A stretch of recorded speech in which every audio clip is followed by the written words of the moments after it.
Hello everyone, welcome to exam way friends. आज के इस लेक्चर के अंतर्गत हम इंडस्ट्रियल रिलेशन का बहुत ही महत्वपूर्ण टॉपिक डिस्कस करने वाले हैं, तो वीडियो को लास्ट तक जरूर देखिएगा।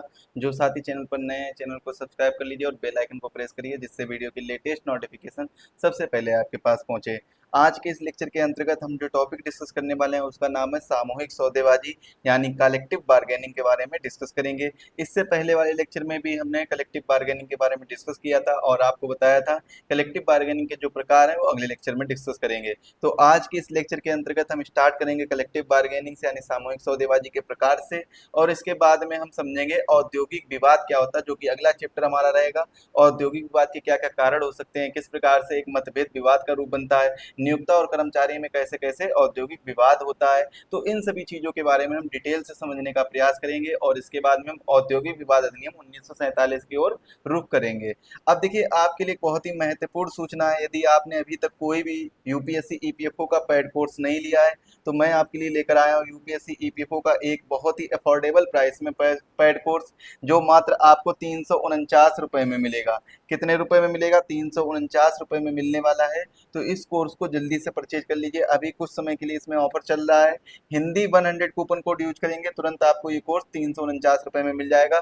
कंप्लीट सिलेबस कवरेज कराया जाएगा, हर एक चीज के आपको हर सब्जेक्ट के क्विज मिलेंगे और साथ ही साथ में क्लियर एक्सप्लेनेशन दिया जाएगा और पीवाईक्यू के माध्यम से आपका कंप्लीट सिलेबस कवर कराया जाएगा। टॉपिक वाइज क्विज रहेंगे, फुल लेंथ मॉक टेस्ट रहेगा, पीवाईक्यू सॉल्यूशन रहेगा, हाई क्वालिटी पीडीएफ भी आपको प्रोवाइड कराई जाएगी। और अधिक जानकारी के लिए आप दिए गए नंबर पर कांटेक्ट कर सकते हैं। ये जो नंबर दिए गए इन पर किसी पर भी आप कांटेक्ट करके कोई भी जानकारी हासिल कर सकते हैं और सारी चीजें पूछ सकते हैं।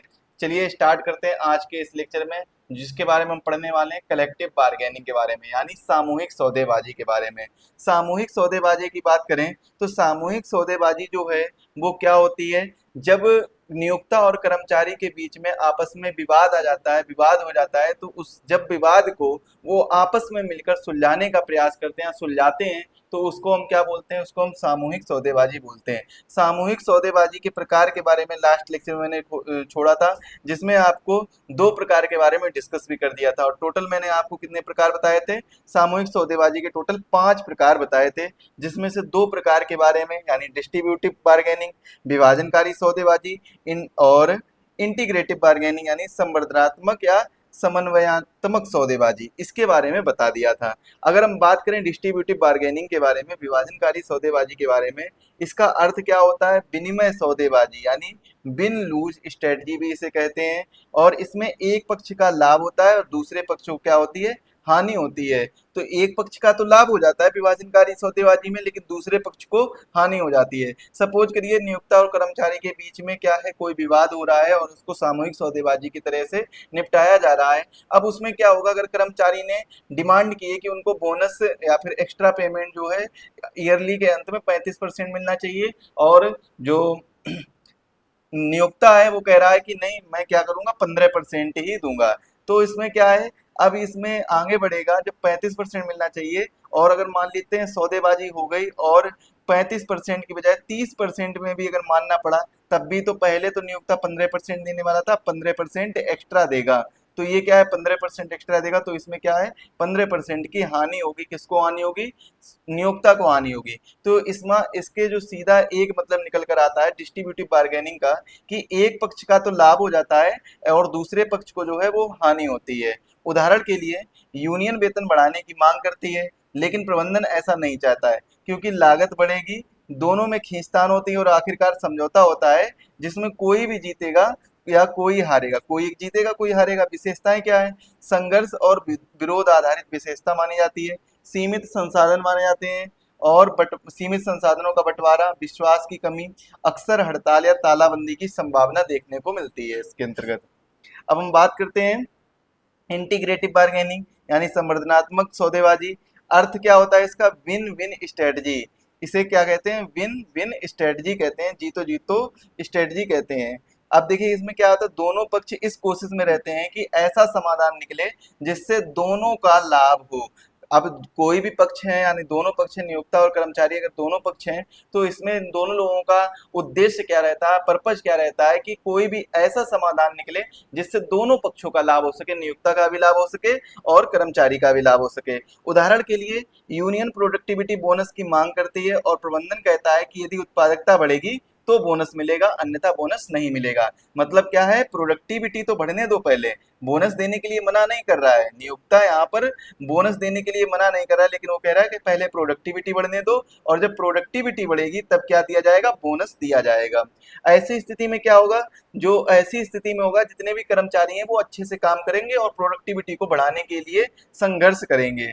अब दोनों सहमत कर्मचारी मेहनत करेंगे और कंपनी बोनस देगी। अगर मेहनत कर रहे हैं और प्रोडक्टिविटी बढ़ रही है, और जब प्रोडक्टिविटी बढ़ेगी तो क्या है, दोनों को क्या तो इसमें दोनों का फायदा होगा। जब प्रोडक्टिविटी बढ़ेगी यानी उत्पादकता बढ़ेगी, तो इसका मतलब क्या है, इसका मतलब यही निकल कर आता है कि प्रोडक्टिविटी बढ़ रही है तो इनकम भी बढ़ेगी। किसकी, कंपनी की इनकम बढ़ेगी, और कंपनी की इनकम बढ़ेगी तो उस कंपनी की इनकम में से कुछ हिस्सा अगर बोनस के रूप में कर्मचारियों को भी दिया जाएगा। तो ऐसी स्थिति में देखा जाता है कि जब प्रोडक्टिविटी बढ़ती है तभी बोनस मिलता है, और ये किसमें आता है, संवर्धनात्मक सौदेबाजी के अंतर्गत आता है। इसकी विशेषताएं क्या होती हैं, ये सहयोग पर आधारित होता है, साझा समस्या हल करने का इसमें प्रयास किया जाता है, दीर्घकालीन औद्योगिक संबंध बनाए रखने में भी सहायक होता है। अब हम बात करते हैं प्रोडक्टिविटी बार्गेनिंग के बारे में, उत्पादकता आधारित सौदेबाजी। इसका अर्थ क्या होता है, इसका अर्थ होता है इस प्रकार की सौदेबाजी में यूनियन प्रबंधन को यानी मैनेजमेंट को आश्वासन देती है कि वे उत्पादकता है बढ़ाएंगे और बदले में प्रबंधन अतिरिक्त लाभ या सुविधाएं देगा। अब देखिए यहाँ पर क्या हो रहा है प्रोडक्टिविटी बार्गेनिंग में, जब नियोक्ता और कर्मचारी के बीच में आपस में प्रोडक्टिविटी बार्गेनिंग होती है, सामूहिक सौदेबाजी होती है, उत्पादकता आधारित सौदेबाजी होती है, तो इस उत्पादकता आधारित सौदेबाजी के अंतर्गत जो कर्मचारी होते हैं वो इस चीज का वो देते हैं, आश्वासन देते हैं कि हम प्रोडक्टिविटी को बढ़ाएंगे। क्या करेंगे, हम प्रोडक्टिविटी को बढ़ाएंगे, और जब प्रोडक्टिविटी बढ़ेगी तो इससे क्या होगा, कर्मचारियों को बोनस भी मिलेगा, कुछ ना कुछ उसका प्रॉफिट भी किसको मिलेगा, कर्मचारियों को मिलेगा। अब जब ये प्रॉफिट है वो किसको किसको होगा, एक तो कर्मचारियों को भी हो सकता है, एम्प्लॉय को भी हो सकता है, एम्प्लॉय को हो सकता है, दूसरा किसको हो सकता है, एम्प्लॉयर को हो सकता है, यानी नियोक्ता को भी हो सकता है इसका इसका प्रॉफिट। मतलब नियोक्ता का तो होगा ही होगा, जब प्रोडक्टिविटी बढ़ेगी तो प्रॉफिट किसका होगा, नियोक्ता का होगा, और यही नियोक्ता क्या करेगा, कुछ ना कुछ इसका हिस्सा एम्प्लॉय में यानी कर्मचारियों में बांट देगा, जिससे क्या है, प्रोडक्टिविटी सौदेबाजी के अंतर्गत या प्रोडक्टिविटी बार्गेनिंग के अंतर्गत आ जाता है। अब देखिए इसमें क्या होता है, इसमें जो प्रबंधन होता है, मैनेजमेंट होता है, वो क्या करता है, अतिरिक्त लाभ या सुविधाएं देने का वादा करता है। जब कर्मचारी इस चीज का आश्वासन दे रहे हैं कि वो उत्पादकता बढ़ाएंगे, तो नियोक्ता को भी इस चीज का आश्वासन देना होगा कि जब अगर उत्पादकता बढ़ेगी, कुछ ना कुछ प्रॉफिट होगा, तो उस प्रॉफिट में हम शेयर भी देंगे, मतलब कर्मचारियों को बोनस देंगे। तो वो हमने आपको जब बताया था प्रॉफिट शेयरिंग वाली बात, तो उसमें उसके अंतर्गत आ जाता है। उदाहरण के लिए क्या है, यूनियन कहे कि हम ओवर टाइम करेंगे या दक्षता बढ़ाएंगे, लेकिन बदले में बोनस या प्रमोशन चाहिए। विशेषताएं इसकी क्या हो सकती हैं, परफॉर्मेंस बेस इसकी विशेषता मानी जाती है। कैसी, परिणामों उन्मुख विशेषता मानी जाती है, परफॉर्मेंस बेस। अगर देखिए परफॉर्मेंस अच्छी रहेगी तो सौदेबाजी बिल्कुल अच्छी चलेगी, या फिर हम कह सकते हैं एम्प्लॉय जो है उसका बोनस भी मिलेगा एम्प्लॉय को, और साथ में अन्य लाभ भी मिलेंगे, ग्रेचुटी भी मिलेगी, जिसे हम क्या बोलते हैं, जो ग्रेचुटी एक्ट के अंतर्गत फ्री गिफ्ट भी बोल सकते हैं। और हाँ, आप लोगों के लिए सूचना जो मैंने अभी स्टार्टिंग में बताया था, अगर आपने अभी भी यूपीएससी ईपीएफओ का कोर्स नहीं लिया है तो एग्जाम वेब ऐप डाउनलोड कर लीजिए, प्ले स्टोर पर जाकर एग्जाम वेब सर्च करिएगा, वहां पर आपको ऐप मिल जाएगा, वहां से ऐप डाउनलोड करके आप ये कोर्स परचेज कर सकते हैं मात्र 349 रुपए में। बहुत ही अफोर्डेबल प्राइस में ये कोर्स रखा गया है, कंप्लीट सिलेबस कवर कराया जाएगा, तो इसको जरूर परचेज करिए। अब इसमें देखिए क्या होता है, जो प्रोडक्टिविटी बार्गेनिंग होती है यानी उत्पादकता आधारित बार्गेनिंग होती है, सौदेबाजी होती है, इसमें दोनों पक्षों का दीर्घकालिक लाभ होता है। दोनों पक्षों का दीर्घकालिक मतलब क्या है कि ज्यादा समय तक लाभ होता रहता है। कैसे, सपोज करिए किसी भी प्रोडक्ट की डिमांड बहुत ज्यादा है, प्रोडक्ट की डिमांड जो है वो बहुत ज्यादा हाई है, डिमांड जो है वो क्या है, बहुत ज्यादा हाई है। अब जब किसी प्रोडक्ट की, पर्टिकुलर प्रोडक्ट की डिमांड हाई होगी तो उसमें क्या है, उसकी प्रोडक्टिविटी भी बढ़ानी होगी, उसकी उत्पादकता भी बढ़ानी होगी, कंपनी को उसकी उत्पादकता बढ़ानी होगी। जब वो उत्पादकता बढ़ाएगा तो डिमांड के आधार पर क्या कर पाएगा, सप्लाई कर पाएगा, डिमांड के आधार पर क्या कर पाएगा, सप्लाई कर पाएगा, और जब डिमांड के आधार पर सप्लाई करेगा तो इसका जो प्रॉफिट होगा वो किसको होगा, इसका प्रॉफिट कंपनी को होगा। इसका प्रॉफिट किसको होगा, कंपनी को इसका प्रॉफिट होगा। और जब कंपनी इस चीज का प्रॉफिट उठाएगी तो कंपनी क्या करेगी, अपने कर्मचारियों को भी कुछ ना कुछ हिस्सा देगी। और वो कैसे देगी, बोनस के रूप में दे सकती है, बोनस के रूप में, ग्रेचुटी के रूप में दे सकती है, ग्रेचुटी उपदान संदाय के रूप में दे सकती है। तो इस तरीके से बोनस के रूप में दे सकती है। अब ये जो बोनस है वो दीर्घकालिक समय तक मिलता रहेगा, ओवर टाइम का एक्स्ट्रा रुपए मिलेगा। तो इन सभी चीजों के माध्यम से क्या है, इनमें दोनों पक्षों का लाभ होता है। आर्थिक स्थिरता और उत्पादकता में भी सुधार होता है, जो इकोनॉमिक स्टेबिलिटी बनी रहती है। और साथ ही साथ में इकोनॉमिक स्टेबिलिटी कैसे बनी रहती है कि जितनी डिमांड है उतनी सप्लाई की जा रही है, तो इससे क्या है, इकोनॉमिक स्टेबिलिटी बनी रहेगी, आर्थिक स्थिरता बनी रहेगी। और उत्पादकता में भी सुधार है, प्रोडक्टिविटी में भी क्या होता है, सुधार देखने को मिलता है। क्योंकि जब कर्मचारी ज्यादा प्रोडक्टिविटी करेंगे, ज्यादा उत्पादन करेंगे, किसी चीज का ज्यादा प्रोडक्शन करेंगे, तभी तो उनको उस चीज का लाभ मिल पाएगा। तो इसीलिए क्या है, कर्मचारी भी उस चीज का लाभ उठाने के लिए ज्यादा प्रोडक्शन करते हैं, ज्यादा प्रोडक्टिविटी करते हैं। तो इस वजह से प्रोडक्टिविटी में भी सुधार रहता है, उत्पादकता में भी सुधार बना रहता है। इसके बाद में चौथे नंबर पर आता है रवैये की सौदेबाजी, यानी एटीट्यूडिनल बार्गेनिंग।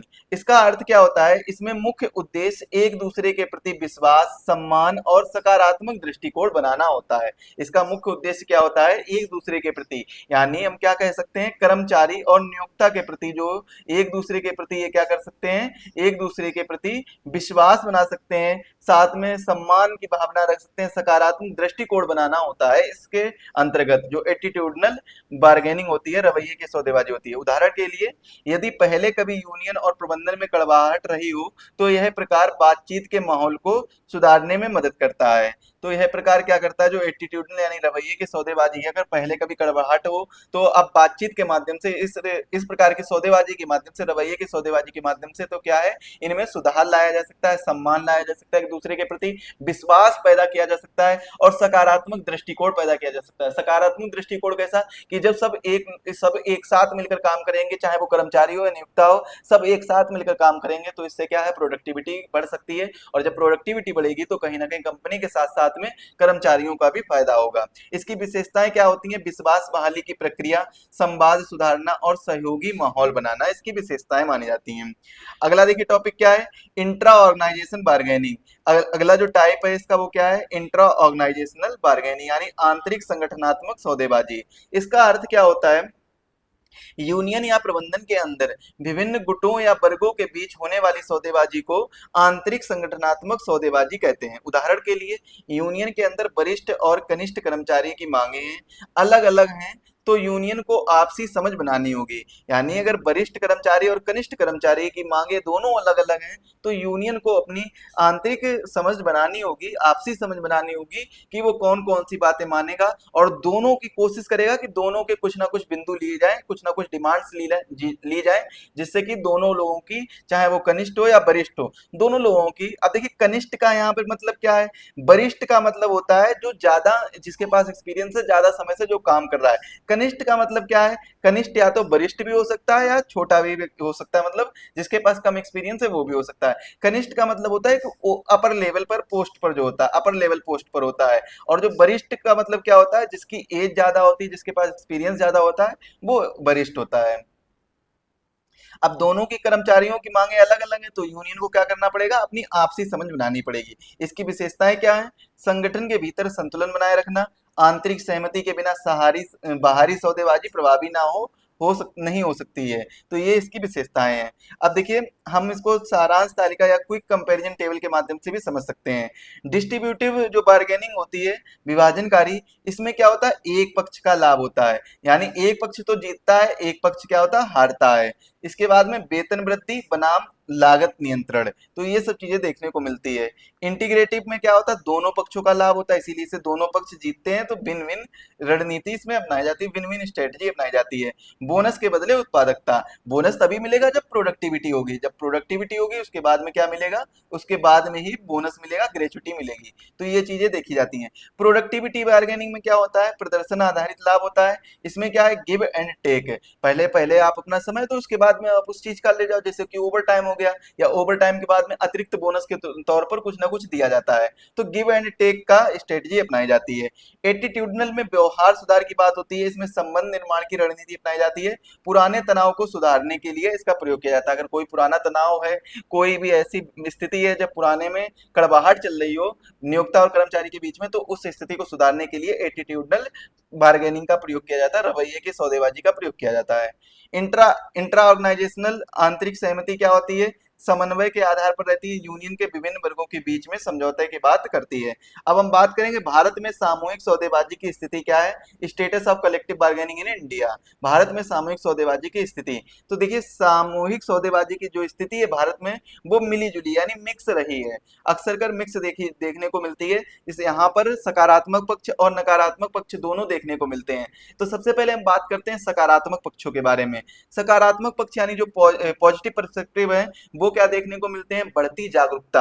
बढ़ती जागरूकता कैसे कि अब यूनियन को अपने अधिकार और बातचीत की ताकत का ज्ञान है। पहले क्या था, यूनियन को इस चीज का ज्ञान नहीं था, वो अपने अधिकारों के बारे में लड़ना नहीं जानते थे, अपने अधिकारों के बारे में बताना नहीं चाहते थे, साथ में अपने अधिकारों के बारे में स्पष्ट रूप से न्यायालय को भी नहीं बताना चाहते थे। लेकिन इस समय क्या है, जागरूकता जैसे जैसे बढ़ती चली जा रही है, तो जो अधिकार हैं यानी जो कर्मचारियों के अधिकार हैं वो उनको अपने अधिकारों के बारे में पता चल रहा है। उनको पता चल रहा है कि उनको काम करने के लिए एक स्वच्छ और अच्छी जगह पर कार्यस्थल अच्छा होना चाहिए, तो ये उनका अधिकार है, ये उनको मिलना चाहिए। तो इसी वजह से क्या है, जागरूकता की वजह से जब उनको ये पता चला तब वो लेबर कोर्ट में इस चीज के लिए शिकायत भी दर्ज कर सकते हैं। कानूनी समर्थन, इंडस्ट्रियल डिस्प्यूट एक्ट 1947 के अंतर्गत त्रिपक्षीय परामर्श तंत्र स्थापित किया गया है।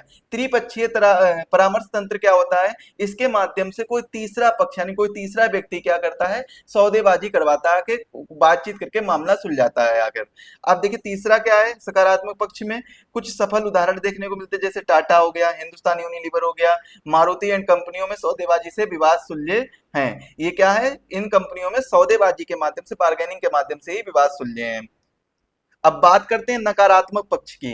नकारात्मक पक्ष में देखिए क्या होता है कि एक तो इन वजह से क्या होता है, सौदेबाजी की वजह से एक कंपनी में, एक उद्योग में कई यूनियन बनके तैयार हो जाते हैं, कई यूनियन बनके तैयार हो जाते हैं, मल्टीपल्स यूनियन बनते हैं। तो एक ही उद्योग में जब कई यूनियन होते हैं तब उन यूनियन के जो संघ होते हैं, उन संघ के लोगों के जो सदस्य होते हैं उनकी क्या होती है, डिमांड्स भी अलग अलग होती हैं। और जब अलग अलग डिमांड्स होती है तो किसकी किसकी डिमांड को पूरा किया जाएगा? तो मतलब इसमें यहाँ पर सीधा सीधा ये बनता है कि जब यूनियन ज्यादा है और उनकी यूनियन की डिमांड भी ज्यादा है, सभी की अलग अलग डिमांडें हैं, तो इसमें क्या होता है, जब मांगे अलग अलग होती हैं तो आपस में ही ये लोग मतभेद कर लेते हैं, मतभेद हो जाती है। तो इसमें क्या होता है, नेतृत्व की लड़ाई होती है कि आखिर किसकी डिमांड आगे जानी चाहिए, किसकी बात माननी चाहिए और इसका नेतृत्व कौन करेगा। मतलब प्रॉपर तरीके से ओवरऑल सभी यूनियन को मिलाकर इसका नेतृत्व कौन करेगा, इसकी लीडरशिप कौन करेगा, तो इसकी लड़ाई भी होती है। साथ में यहाँ पर देखने को मिलता है एकता में कमी, एकता में कमी भी देखने को मिलती है। जब 4-5 यूनियन एक साथ अपनी अपनी डिमांड्स की, जो अपनी अपनी मांगों की मांग कर रहे हैं, तो इसमें क्या होता है, इसमें एकता में कमी देखने को मिलती है। क्योंकि मान लेते हैं कोई एक यूनियन है वो कुछ अलग डिमांड कर रहा है, दूसरी यूनियन कुछ अलग डिमांड कर रहा है, तीसरी यूनियन कुछ अलग डिमांड कर रहा है, तो ऐसी स्थिति में क्या होता है, एकता में कमी देखने को मिलती है, यूनिटी में कमी आती है। इसके बाद में राजनीतिक हस्तक्षेप, अधिकांश यूनियनें राजनीतिक दलों से जुड़ी हैं जिसमें मजदूर की वास्तविक समस्याएं पीछे छूट जाती हैं। अब देखिए इसमें क्या है, यूनियन में देखा गया है कई बार कि बहुत से ऐसे यूनियन हैं जो किससे संबंधित हैं, पॉलिटिकल पार्टी से संबंधित हैं। अब जो पॉलिटिकल पार्टी है, चाहे देखिए मैं नाम नहीं लूंगा यहाँ पर, चाहे कोई भी पॉलिटिकल पार्टी है वो सत्ता में आना चाहती है, कोई भी हो, हर एक पॉलिटिकल पार्टी अपनी अपनी सत्ता में आना चाहती है, कोई भी पॉलिटिकल पार्टी है। अब जैसे करेंट टाइम में भी जो पॉलिटिकल पार्टी रूलिंग पार्टी है, तो वो क्या करेगी, वो देखेगी कि मैं अगली बार में भी सत्ता में आऊं। तो इससे क्या है, अगर देखा ये भी गया है कि जब राजनीतिक हस्तक्षेप किसी जगह पर हो जाता है तो राजनीतिक हस्तक्षेप में केवल राजनीतिक मामलों को ही देखा जाता है और राजनीतिक सुधार में ही बात की जाती है, और साथ ही साथ में कहीं ना कहीं जो कर्मचारी होते हैं उनके पर्सनल मैटर्स को नहीं देखा जाता बल्कि राजनीतिक मैटर्स को देखा जाता है। यानी राजनीतिक मैटर्स का मतलब क्या है कि राजनीति सत्ता बनी रहे, राजनीतिक सत्ता बनी रहे, तो उन्हीं चीजों को ध्यान में रखकर सारे काम किए जाते हैं। कर्मचारियों की असंगठितता, भारत का अधिकांश जो श्रम बल है वो असंगठित क्षेत्र में है जहां यूनियन और सौदेबाजी की पहुंच ही नहीं है। मतलब असंगठित क्षेत्र में अधिकांश श्रम बल कार्य करता है, जहां पर यूनियन और सौदेबाजी की तो कोई बात ही नहीं होती है, कोई पहुंच ही नहीं होती है। इसके बाद में मजबूत लॉबी का अभाव। इसमें क्या देखा गया है, इसमें देखा गया है कि कई यूनियनें प्रबंधन के दबाव में आ जाती हैं और समझौतावादी रवैया अपना लेती हैं। कभी कभी क्या होता है, मजबूत लॉबी की वजह से प्रबंधन जो होता है बहुत ज्यादा मजबूत होता है, तो उस वजह से बहुत सारी जो यूनियन होती हैं वो प्रबंधन यानी मैनेजमेंट के दबाव में आ जाती हैं, और जब मैनेजमेंट के दबाव में आ जाती तो वो मैनेजमेंट की ही सारी बात मानती हैं, बल्कि श्रमिकों की बात नहीं मानती हैं। तो इस वजह से क्या है, वो समझौतावादी रवैया अपना लेते हैं, मतलब समझौता कर लेते हैं उस चीज को लेकर जो भी प्रबंधन कहना चाहे या करवाना चाहे, उस चीज का समझौता कर लेते हैं। भारत में कलेक्टिव बार्गेनिंग से जुड़े कुछ प्रमुख उदाहरण देखने को मिलते हैं, जैसे कि टाटा वर्कर्स यूनियन टिस्को, जो कि जमशेदपुर में 1956 का उदाहरण है। भारत का पहला यूनिट स्तर समझौता टाटा स्टील और टाटा वर्कर्स यूनियन के बीच हुआ था। 60 साल से यह यूनियन बिना किसी हिंसक आंदोलन के लगातार सौदेबाजी करती आई है। इससे सीख क्या मिलती है, पारदर्शिता की, विश्वास से लंबे समय तक सकारात्मक औद्योगिक संबंध बनाए रखे जा सकते हैं। तो ये सीख हमें मिलती है इससे।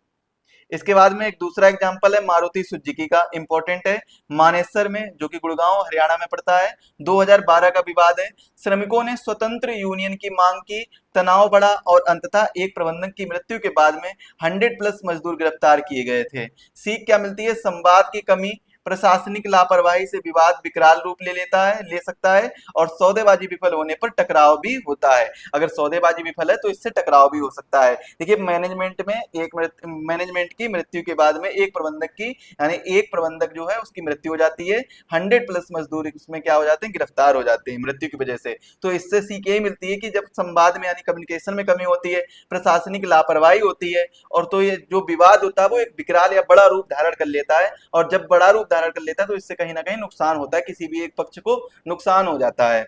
सौदेबाजी विफल होने पर भी टकराव होता है। अगला एक बेहतर एग्जाम्पल है टेक्सटाइल लेबर एसोसिएशन का, अहमदाबाद, गांधी जी का प्रयोग इसमें किया गया था। अनुशासन और अहिंसा आधारित यूनियन है। गांधी जी ने श्रमिकों को शांतिपूर्वक संघर्ष करना सिखाया था। सीख क्या मिलती है, सामूहिक सौदेबाजी में नैतिकता और सामूहिक चरित्र की भूमिका देखने को मिलती है।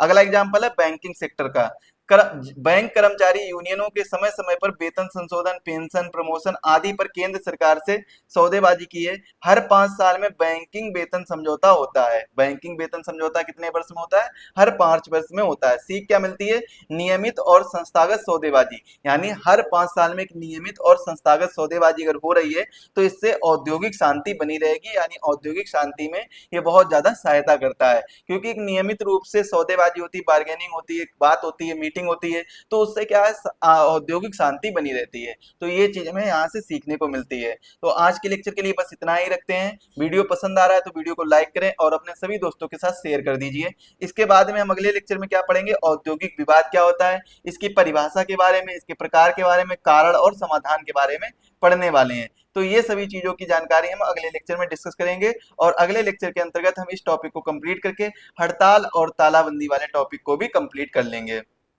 अगले लेक्चर में ही ये दोनों टॉपिक कंप्लीट हो जाएंगे। इसके बाद में त्रिपक्षीय द्विपक्षीय संघर्ष के बारे में और विवाद को सुलझाने के तरीकों के बारे में पढ़ेंगे। और एक अंतिम सूचना है, अंतिम बार मैं आपको सूचना देना चाहूंगा, यदि आपने अभी भी कोई कोर्स नहीं लिया है तो आप हमारा ईपीएफओ का कोर्स ले सकते हैं। हिंदी माध्यम में एक कोर्स है, और यह मात्र आपको कितने रुपए में मिल रहा है, 449 रुपए में मिल रहा है। मात्र 449 रुपए में यह कोर्स आपको मिल जाए, सॉरी 349 रुपए में यह कोर्स मिल जाएगा। 449 का है। कूपन कोड आप यूज करेंगे हिंदी 100। जैसे ही आप ये कूपन कोड यूज करेंगे तुरंत आपको ये कोर्स जो है वो कितने में मिल जाएगा, 349 रुपए में मिल जाएगा। तो जल्दी से इसको कोर्स को परचेज कर लीजिए, क्योंकि ऑफर जो है वो वैलिड समय के लिए है। आपको 349 रुपए में यहाँ पर कोर्स मिलने वाला है, जहां पर आज के समय में आपको कोई भी एक बुक नहीं मिलेगी। मैं आपको यहाँ पर कंप्लीट सिलेबस पूरा करा रहा हूँ 349 रुपए में। तो अधिक जानकारी के लिए आप दिए गए नंबर पर संपर्क भी कर सकते हैं, और एग्जाम वेब ऐप डाउनलोड कर लीजिए, वहां पर आप डेमो भी ले सकते हैं। एग्जाम वेब ऐप से आप क्या कर सकते हैं, डेमो भी ले सकते हैं। तो उसको आप लोग डाउनलोड कर लीजिए, वहां पर आपको डेमो मिल जाएगी। चलिए मिलते हैं अगले वीडियो में, तब तक के लिए आप सभी को धन्यवाद।